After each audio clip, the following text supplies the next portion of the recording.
Well, thank you so much for signing up for a demo of Simple System. My name is Brian McGann, co-owner and co-creator of Simple. And today I'm going to walk you through everything that has to do with Simple. And to start, one of the things we're going to walk you through is what we call the Simple path. So where I'd like to start is at the contact form that we will place on your website. This is how all the information from anyone looking to book you for an event will filter into your Simple system. We will replace the current contact form that's on your website with this one. So let's go ahead and fill this out.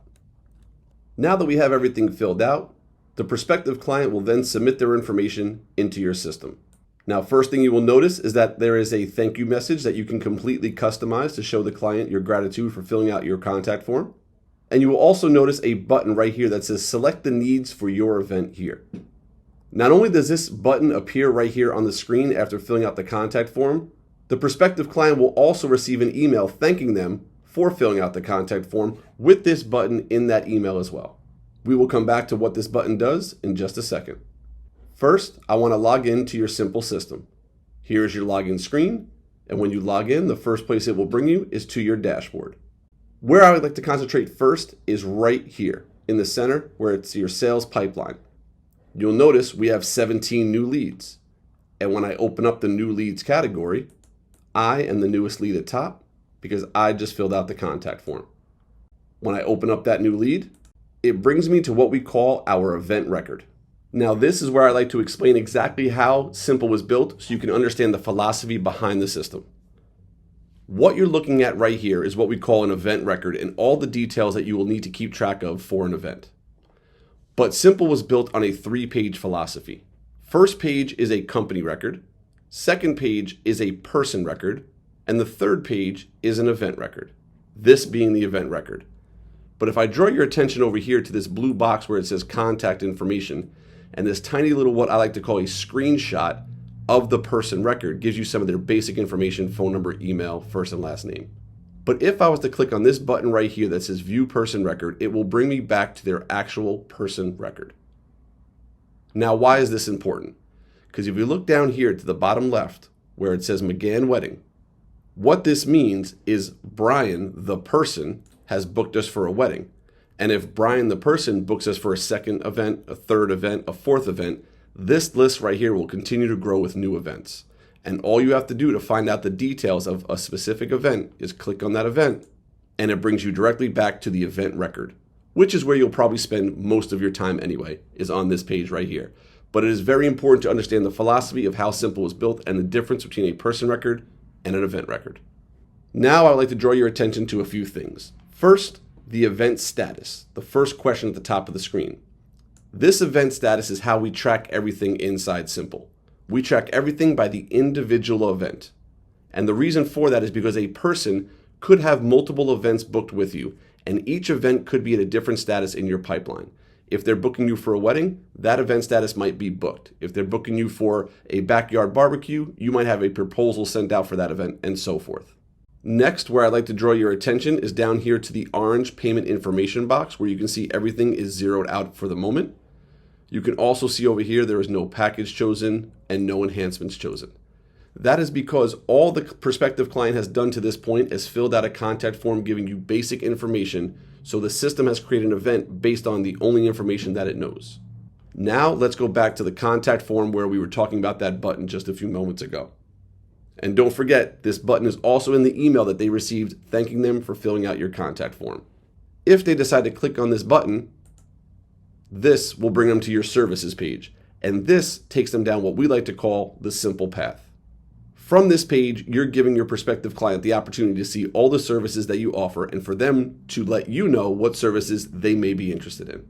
So once they come here and they check off the gold package, the 360 photo booth, and uplighting, when they submit that information right there, they will receive a follow-up email thanking them for giving us that additional information. Us as the business owner, we will receive an email letting us know that someone has requested a proposal.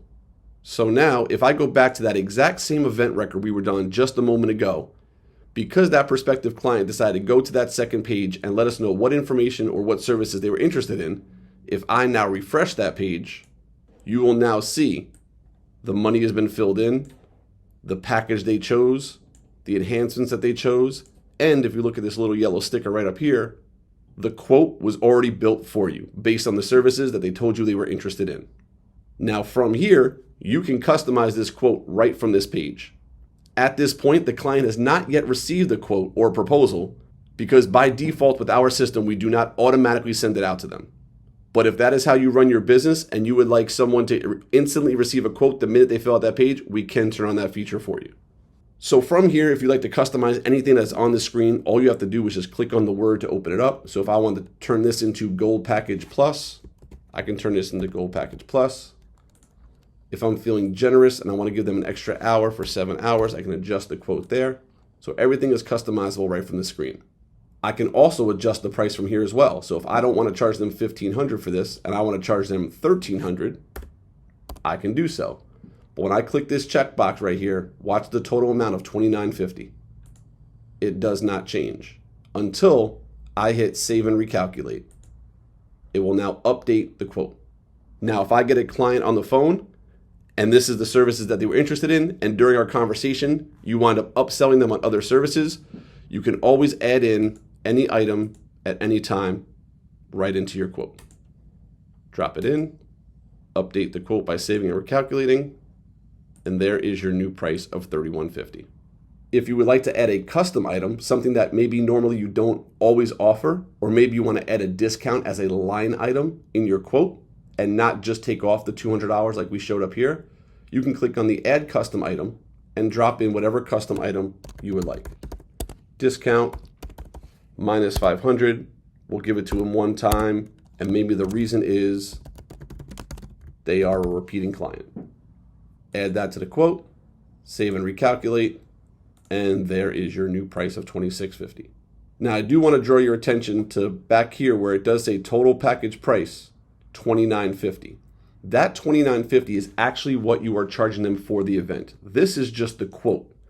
So if you would like to update the event record with the new quote price, all you have to do is apply to record, and it takes all that money and recalculates it for you into the event record for $26.50. Now that the quote has been built, you've had a great conversation with your prospective client, maybe you now want to send them the proposal for them to review and then get back to you. How we do that in Simple is very simple. We use what we call stored processes or stored procedures. So your stored processes buttons are right over here. And when I want to go send a proposal, I can now just send a proposal. And what a stored procedure is and what it's going to do for me, a stored procedure is a button that when I press it, it can go off and do multiple things for me all at once. This particular stored procedure is going to do two things for me. It is going to email them the proposal, and it is also going to change their event status to proposal sent. If I would like to preview the email that is being sent out before it is sent, I can just click on the eyeball right here. It will bring me up a read-only email, and I can preview it before I send it out. Everything looks good. I execute stored process, and you will notice the event status has changed to proposal sent. Now, what does that mean? If we go back to your dashboard, before we had 17 new leads and no proposals sent. But now, since that event status has changed, we will now have 16 new leads and 1 proposal sent. This is your sales pipeline. So as the event status changes, it will be moving it down the pipeline, eventually getting it to where you want into the booked category. Now that the proposal has been sent, let's show you what that looks like from a client's perspective. Back over here in the blue contact information box that we spoke about earlier, I'm going to go over a few buttons that are here. I already showed you how to get back to the person record by clicking on View Person Record. Next to that is an email button. If we ever want to just email the client, we can email them from here. We then have a text messaging button if you do get the SMS text messaging feature. And the third box is the communications history between you and that client. If you open that up, you can see every email that you have sent that client or prospective client so far. So far, they have received 3 emails, with the latest email being your proposal is ready. When they open up that email, this is the email they received. They click on View Proposal, and there is the proposal that was sent to the prospective client. If they like it, they can print it out for a copy of their record for themselves. And if they'd like to move forward with a contract, all they have to do is simply press Prepare and Send Me a Contract. When they press this button, You, the business owner, will receive an email letting you know that someone has accepted your proposal and would like to move forward with a contract. On your dashboard, you do have a widget on your dashboard called Contracts and Payments. And you can see a couple tabs that say Requested, Pending for Signature, Expired, Signed Contracts, Pending Payments, or Received Payments.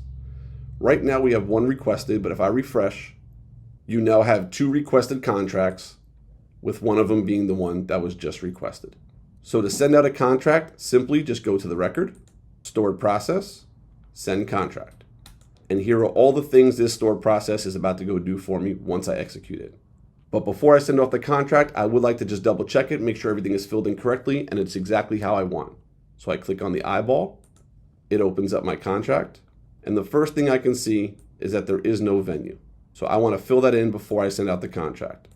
So I will go to my venue, and now when I go to send my contract and preview it, the venue is filled out. So all I have to do now to send out my contract is execute stored process. And you'll notice the event status is changed to contract sent. There is now an active document for this event, and the client has just received an email that a contract needs their signature. They open up their email. They will click on that link. It will bring them right to their contract, and they can sign their contract and date it. Once that is done, me, the business owner, will receive an email letting me know that a contract has been signed and needs my signature. If you are in the frame of mind of wanting your contract to be signed before sent to the client, so only one signature is needed for completion, we can do that as well. And back on your dashboard, you now have 3 pending contracts, 2 that are awaiting a client signature, and 1 that needs to be signed by you. You'll also notice that you have a notification in the top right corner letting you know that a new contract has come in. I can either click on this notification up here in the right, or the word record, and it'll bring me to the same place. Right back to the event record with that active document, and I can open up the document, view it, and go sign it myself. Once I sign it and complete the contract, that event status that was contract sent just a moment ago and that had an active document will then refresh itself to the event status of retainer pending with an active payment.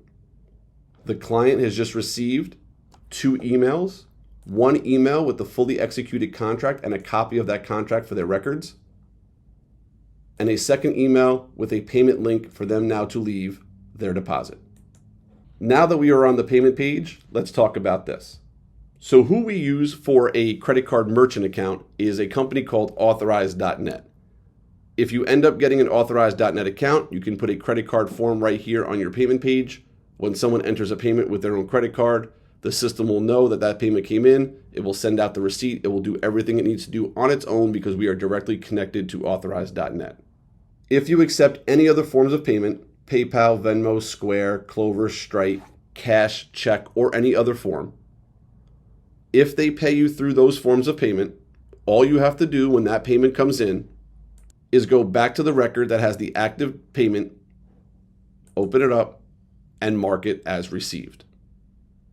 Once you mark it as received, watch what happens. The event status changes to booked. The record type becomes a client. The event was just added to my Google Calendar. And the client received 2 emails. One as an invoice showing them that their receipt was paid. And the second is their portal login information so they can now log in to their client portal. And that is what we call the simple path. Execution from coming in through your website, receiving a proposal, sending out a contract, signing the contract, receiving a deposit, and becoming a booked client. Now that we've taken you down the simple path and that person is now officially a booked client or event in your system, now let's take you through the client portal side of things and what the client sees and how they will provide the information you need for the event. The client will receive the email with their client portal login information. When they click on it, it will bring them directly here where they get to log into their system. You do have a welcome page here where you can put any type of information you want. You can do a welcome video, a how to use your client portal video, a thank you for booking us video, or any other content that you like to place right here. Up above it, they get a countdown for their event, the details for their event, and when they go to view the further details, they will now log into the client portal. And the first thing you probably notice is the background image of the portal. So let's talk about that first. Inside your simple system, we give you the ability, if you go to your client portal config, to put in default images based on an event type. Meaning, if the event is a wedding, this is the image I like to use for all the backgrounds of their portal. If it's a Sweet 16, a different image, and so forth. Therefore, their client portal will always have something special in there. Now, let's say you know something personal about the couple. Maybe they got engaged in front of the Eiffel Tower in Paris. Maybe they're dog lovers. Maybe you know the venue where they're getting married at. Well, you do have a question on the event record called event background image. And if I upload an image to that field and save it, that image right there will override the default image and become a personalized client portal for your client. Now that we're in the client portal, let's talk about everything we're looking at. This first box at the top, this is standard and does not change. This second box right here, you can display whatever information you would like the client to see, and we will show you that during your simple training. Below, you can see that we are now displaying their exact payment history in every payment that they've made. You can turn this on for everybody in the system, and you can also turn this off for everybody in the system. You can also do it on a per event basis. So if you have it turned on for everyone inside Simple and there's a specific event where you do not want to show the payment history to that client, you can go into the event, go up to the gear sign, and turn off the payment history for this specific event. And when you do that and refresh, it then disappears. Now let's talk about your forms. If you take a look over here where it says wedding info, when you click on that, here is your wedding form and all the questions that they would need to answer for their wedding. These questions right here all correlate with these questions right here. And what this is that you're looking at is what we call a dynamic form. It's a dynamic form because it's based on the event type that it is, hence why you see the word wedding in the top left-hand corner. It knows it's a wedding based on the event type. But if I was to change the event type to, let's just say, a bar mitzvah, then you would have your bar mitzvah questions. And you can build out as many of these dynamic forms as you want based on the event types that your company does. And you can ask specific questions for that specific event on that form. Now, we follow the same philosophy with what we call enhancements. All the extras that someone may book you for. If they book you for ceremony, cigar, doesn't matter, right? They book you for those services, and now below you have all your enhancement mini forms, where you can then ask specific questions that are needed for that specific enhancement. And when we go back to our client portal, we can now answer all these questions. As they update the form on their side, the information will update on your side as well. But this is a two-way communication portal. So if there is something that you put in on your side, let's say you know who the best man is. The best man is Mike, because that's your brother and that's how you got this wedding. So you just threw in Mike there. It will then put in Mike as the best man on their side as well. Anything music related that needs a song for it, parent intro music, wedding party intro music, they can come in here and type in whatever song they want to use if they know what they want. If they don't and they need help or suggestion, they can click on song search. It'll bring up song title or artist or different genres. So I can type in Rihanna because everyone loves Rihanna. And all of her music comes up. You can click on it and listen to it or just add to playlist. And it puts it right in there for you. Speaking of music, you have a whole section down here for song selections. Cocktail requests, dinner, preferred, must play, do not play. And if you want to create other categories, you definitely can. You can also set a limit on each of these categories and say you only take 20 cocktail, 10 dinner, 5 preferred, 2 must plays, and so forth. So if I go into the preferred song list, it'll tell me right here I can only put 25. It'll also tell me how long I have until I'm going to be locked out and can no longer update the information on my own, which is 5 days before the day of my event. You can adjust that accordingly to whatever default you would like. So same premises, they can come in here and hit the plus sign, up to 25 times, type in the songs that they want if they know. If they need song suggestions, they can come in here, song search like I just showed you, title and artist, or you have your categories down here. They can click on 80s, 50s, 70s, and you can also create your own categories as well. So if you have your top 25 best wedding intro songs of all times, you can create a category for that and have clients choose from that. If there's a Spotify list that you have found that you really like, that you would like your clients to use, you can then make that a list that they can choose from. Speaking of Spotify, if your client is a Spotify user and makes a Spotify playlist on their phone, that's perfectly fine too. Once that list is complete, they can share it by just grabbing the URL or hitting the share button, coming back to their portal, clicking on the Spotify button, and just dropping it in. And there's their list. Only taking 25 of the 50 that were on there because you did limit it to 25 songs for that category. So they would save it, and that list would show up right down here under the preferred song list where they left that list. Now that they've given you their song list, they can fill out all the other information that is needed, such as enhancements. These are all the extras that they got from you. If they want to choose uplighting, they can now come in here and choose the color that they would like. If they booked a photo booth, they can come in here and choose their backdrop, let you know what custom text they want to say at the bottom. Again, whatever questions you want to put in this form, you can make up whatever questions you want that run your business. If there are PDFs that you need to attach to something like a Gobo Light, where they need to download a booklet to look at different options, you can add a PDF. Ceremony, where they can come in and tell you their songs. Maybe one of the questions is you want to know if they need a microphone.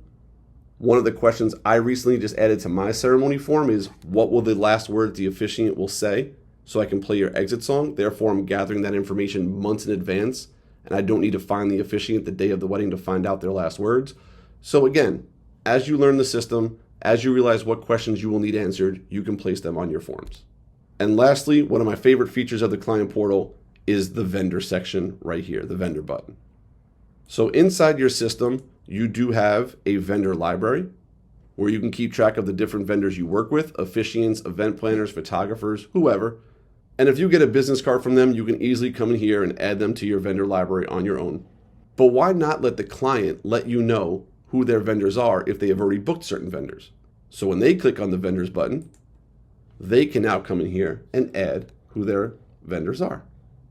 Click on photographer, and if they type in that their photographer is Styles, it says that they have not found them in our vendor library, which means we've never worked with them.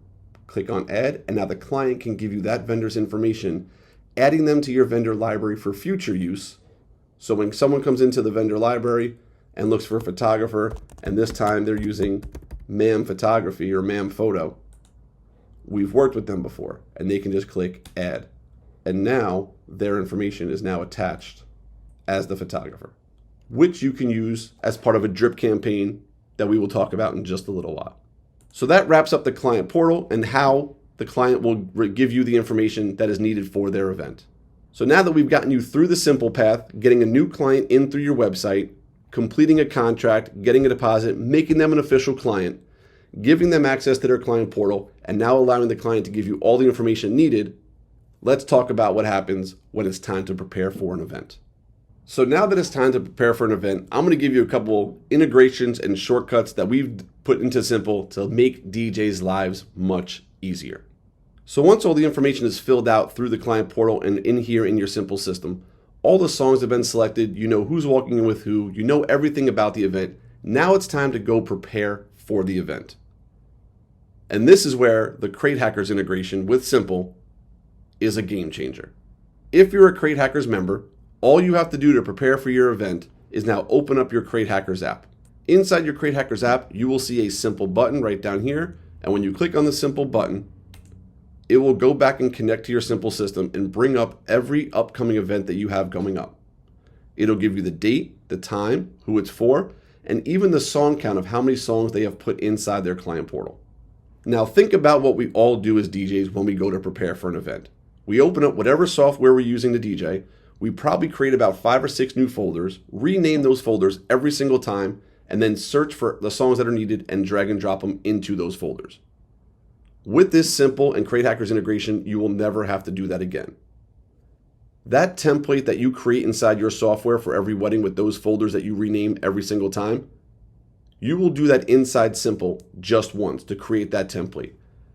And you can do that for different kinds of events, meaning if you do a Sweet 16 and you only need 3 folders, you can create a Sweet 16 template with those 3 folders and what songs need to go in there. And obviously with weddings, we probably have more than 3 folders, so you can create that template as well, such as a ceremony folder and putting all the ceremony music in there, your dinner folder and all your dinner music in there. And now when you come into the event that you want to get ready for, such as this one, when I click on that event, that template I created inside Simple will take all the songs that were in there and put them into the folders that they need to be in for me already. And this is where we pass the baton off to Crate Hackers, where Crate Hackers will take you through the rest in simply preparing for your event. All you have to do is click on the folder that you want to prepare for, such as the request folder, and the Crate Hackers app will scan your hard drive, tell you if you have the song or not. If you don't, you can search a music pool, you can stream it, or purchase it. And once you've completed this folder with all the songs that are needed, you then simply export to your DJ software of choice. Then when you open up your software, that folder is built and ready to go in minutes. Another fun feature that can help you is the other side of our Spotify integration. So we showed you how a client can easily drop in a Spotify playlist to your account. Well, what if you have a list of music for, let's just say, cocktail hour that you don't have, you don't own, you don't want to go buy because you're never going to play them again, or you just want to simply be able to stream these songs for a cocktail hour? Well, if that ever happens, you come right here to this button next to the preferred song list or any of your categories, click on the blue button, and it will now scan Spotify and find the songs that are on that list for you. And when that list is completely scanned, you click the Create Playlist on Spotify, and that blue button that was here a second ago turns into these 2, and then when I click on this blue button, your Spotify list is made and ready to go for you. Now that we showed you some cool, fun stuff on how to prepare for an event, let's show you just some other cool things as well. Something I'm sure we all need help with nowadays is our social media posting. Well, Simple has integrated with ChatGPT, which can help you, and Buffer as well. If you come over here to Special Tools, Social Media Tool, it will give me 3 areas that I can choose an image from. Locally from my hard drive, if there is an image connected to this record, which there is because we uploaded a personal image earlier, remember? So we can use that image, or we can have AI randomly generate one for us. Once we have our image, I want to go post to Instagram. So I click on Generate Post. It pulls the information it knows about that event, but that's not a social media post. And this is where AI comes in. Click on AI Generate. It will take all that information and give you a social media post. Now, what I just showed you is how to manually do that. If you're not good at social media posting and you need help, here's an easy way for AI to help you. If you would like this automated for you, we're about to get into in just a few moments is our drip campaign. And you can set this up as a drip campaign that says 2 days before, or maybe you do 2 days after the day of the event happens. AI, please generate a post for me based on the event and the information you know. And AI will generate an Instagram post and post it for you without you having to do anything. So since we keep talking about the drip campaign, let's get into it. Over here on the left side of your system where it says Marketing, Drip Campaigns, you will have a blank drip campaign, which allows you to up here create your own drip campaign. We can go into further detail on that when we speak. But we like to help our clients to make life simple. And we love integrations and we love working with other people inside the industry. So we have currently teamed up with Eric Massengale for Automate Your Simple. What that is if you click on Automate Your Simple right here in the top right corner, the orange button, and you click on Eric's name right here, it will bring you to his page where you can purchase his program, if this is something you're interested in. Once you purchase his program, you will request membership validation. This will send Eric an email saying, can you please let Simple know that I just bought your program? Once he lets us know that you have purchased it, this orange button right here will then turn into a blue button like this, and then we can simply just import his entire drip campaign. Now, what is a drip campaign? Not many people know. What a drip campaign is the things that we are doing every day that we're tired of. the follow-up emails, the follow-up text messages, the reminders about a late payment, all the things that we're trying to remember on our own, a drip campaign can do and execute for us. Let me explain. If you take a look at this first one right here where it says active prospect, and I open up this campaign, the first thing you're going to see is the criteria that it needs to meet in order to receive anything from this drip campaign. It needs to be either a prospect or a client. The date of event has not yet occurred. And the event status, one of the most important, needs to be active prospect. If it does not meet any of this criteria, it will not receive anything over here in the campaign. So once it meets this criteria, let's talk about the campaign. This campaign starts off with 1 day after becoming an active prospect. At 10:20 in the morning, my system will send out a text message. There's your text message. 7 days after that, if they're still meeting this entire criteria over here and nothing has changed, I have not heard from them, they never responded, 7 days later, it will send an email. Then a week later, another email, a week later, another email, continuing to reach out for them. Now, let's just say after day 14, they were away on vacation, they finally replied back to your email, they said, let's schedule a meeting. And you change their event status from active prospect to a meeting, they no longer meet this criteria. Therefore, they will not receive emails 21, 28, and 35. They are now out of this drip campaign and on to the next one.